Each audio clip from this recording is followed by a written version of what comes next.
사무엘하 2장 12절부터 32절까지의 말씀입니다. 함께 읽겠습니다. 시작.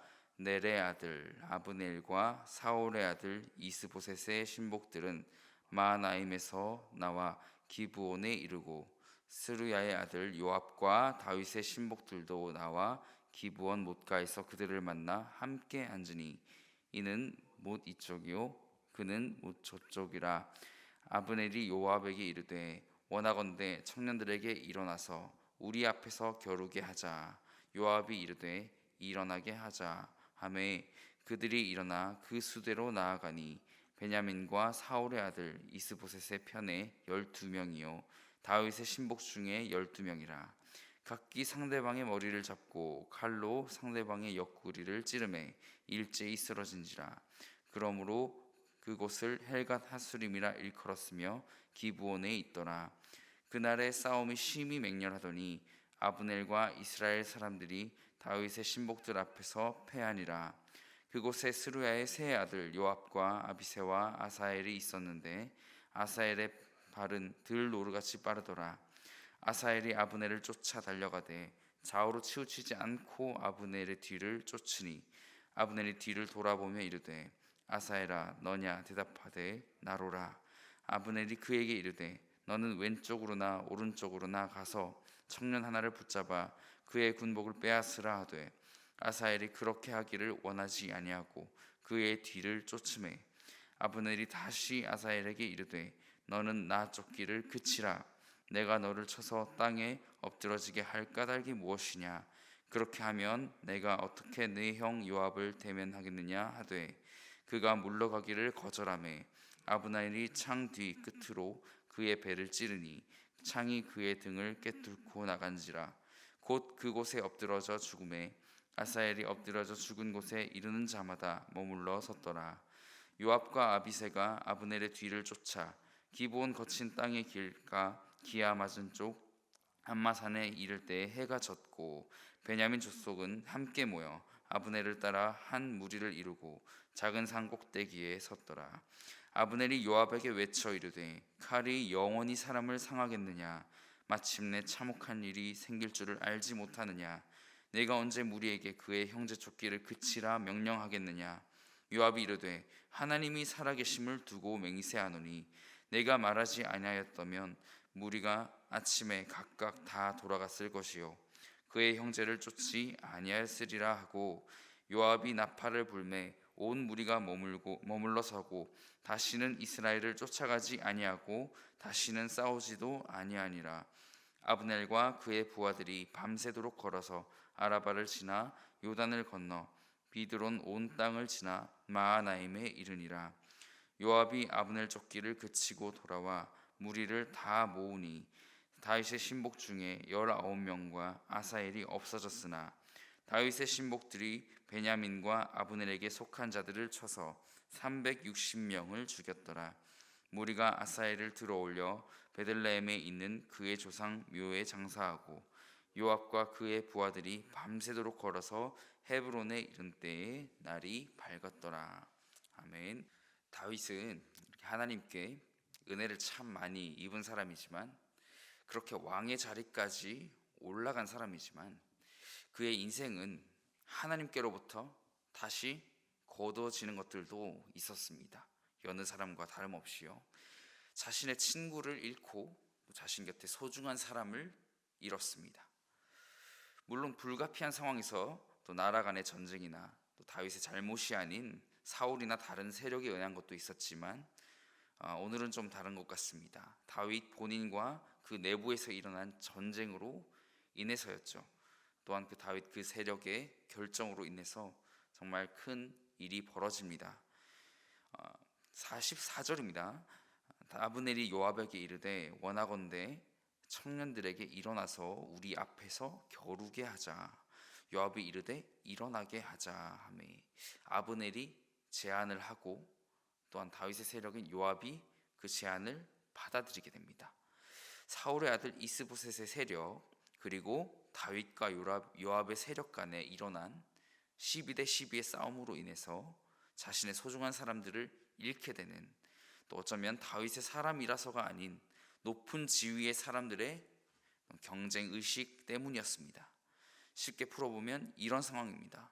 우리 애들 좀 놀려볼까? 우리 누가 더 센지 대결해 볼까? 라며 하는 것입니다.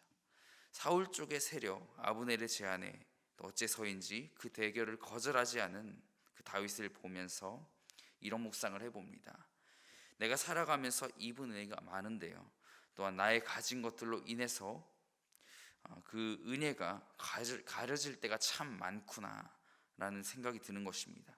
예를 들어서 나에게 주신 달란트가 있는데 그 달란트를 하나님을 향해서 또는 하나님의 선하신 그 본래의 뜻을 따라 사용하기보다는 나 자신을 뽐내기 위해 사용하게 되더라는 것입니다. 누군가보다 내가 낫다는 생각, 또 나만 그 일을 해야 한다고 생각을 하는 거예요. 본문을 보니까 사람들의 모습에서 잘못된 점은 하다못해 대결을 하고 싶다면 본인들이 해야 하지 마땅하지 않겠습니까? 높은 지위의 사람들의 호승심은 젊은이들의 부상과 죽음을 불러왔습니다. 하나님은 이러한 사람들의 모습에 등을 돌리십니다. 마음 아파하십니다. 그리고 결과는 17절입니다. 함께 읽어볼까요? 시작.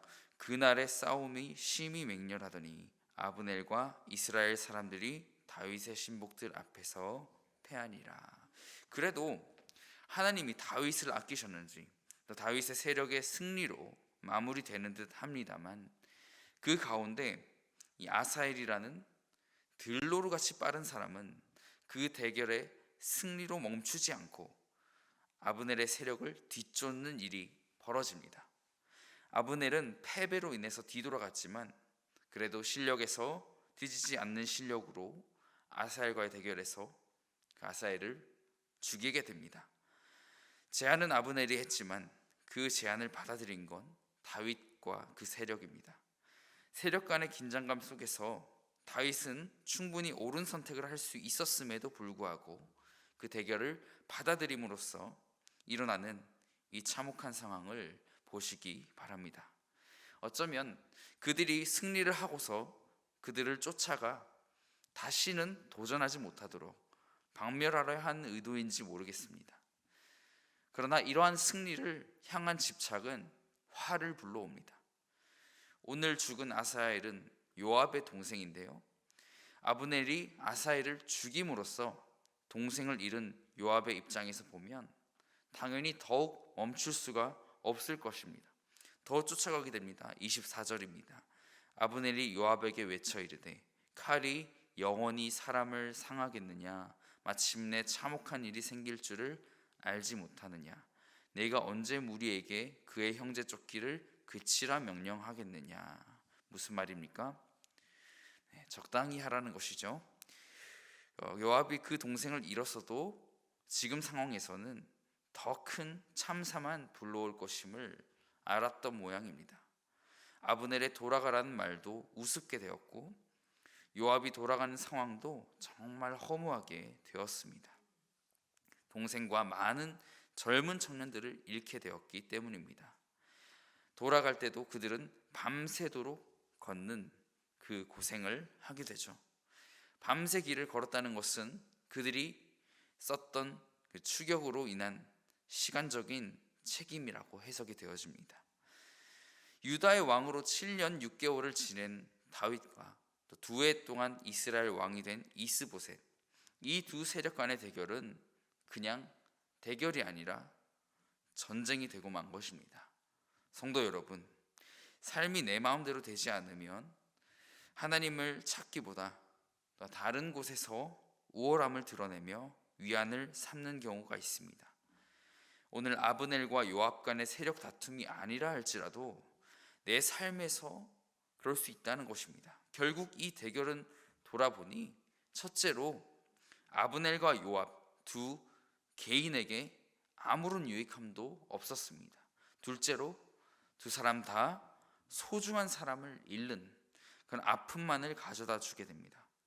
그리고 마지막으로 크게 국가적으로도 큰 손실을 가져오게 되었습니다.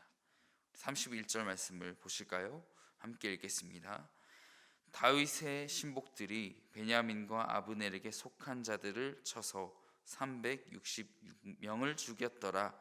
오늘 날카로운 칼의 밭이라는 뜻을 가진 이 헬갓 하수림 땅은 그들의 피를 흘린 상징이 되었습니다. 말씀을 들은 우리는 모두 본문에 나타난 사람들의 모습을 반면교사 삼아야 할 것입니다. 충분히 옳은 선택과 그리고 옳은 선택을 하지 못했다 하더라도 돌아올 수 있는 코너가 존재합니다. 다시 돌아올 수 있었다는 것입니다. 그런데도 어떻게 했죠? 본문에서 사람들이 이렇게 유턴하지 못하고 직진한 결과 나타난 참혹한 결과를 우리가 볼 수 있었습니다. 본문에서 전쟁까지 이어졌지만 주님이 우리에게 공동체를 주시고 살아가라 하시니 또 비록 개인의 개성은 다 다르고 또한 가진 달란트가 비슷하면 서로 경쟁하고 뽐내기에 급급할 수 있지만 그래서 공동체를 위해 서로 기도하며 격려하기보다 견제하고 미워하기가 더 쉬워 보입니다. 그러나 사랑하는 성도 여러분, 우리 마음 가운데 미움이 있습니까? 그 마음 가운데 증오가 있습니까? 그래서 서로 간에 이미 상처를 주어서 돌이킬 수 없다고 생각하고 계시나요? 오늘 본문 말씀은 하나님께서는 우리에게 말씀하고 계십니다. 아니야, 너라면 돌아설 수 있어. 우리는 그리스도의 은혜를 힘입은 사람들이고 성도들이고 자녀이기 때문입니다. 그래서 오늘 말씀을 통해 볼 수 있지 않았습니까? 선택을 바르게 할 때 인도하시는 하나님, 또한 비록 본문 속의 아브넬과 요압은 돌이키지 못했습니다. 올바른 선택도 하지 못했습니다. 그들이 충분히 돌이킬 수 있는 기회가 있었음을 볼 수 있다면 우리도 그렇습니다. 돌이킬 수 있고 공동체가 서로에게 상처 주어서 무너졌다 할지라도 다시 서로에게 다가갈 수 있고 회복할 수 있습니다. 그래서 교회인 것입니다.